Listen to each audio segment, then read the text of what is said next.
তোমাকে একটা কথা বলি, জীবনে কঠিন সময়গুলোতে নিজেকে গোপন রাখাই ভালো।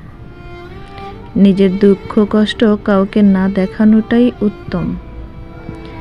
জীবনে যদি কখনো খুব খারাপ সময় আসে, তাহলে নিজের দুঃখ কষ্টগুলো নিজের মাঝে এমনভাবে আড়াল করে রেখো যেন তোমার ঘা ঘেঁষে বসে থাকা মানুষটিও টের না পায় যে গোপনে তুমি ভেঙে গেছো, খুব পুড়ে ছারখার হয়ে গেছে মনের ভেতরে, ঝরে গেছে জীবনের বৃক্ষের সব কয়টি সবুজ পাতা।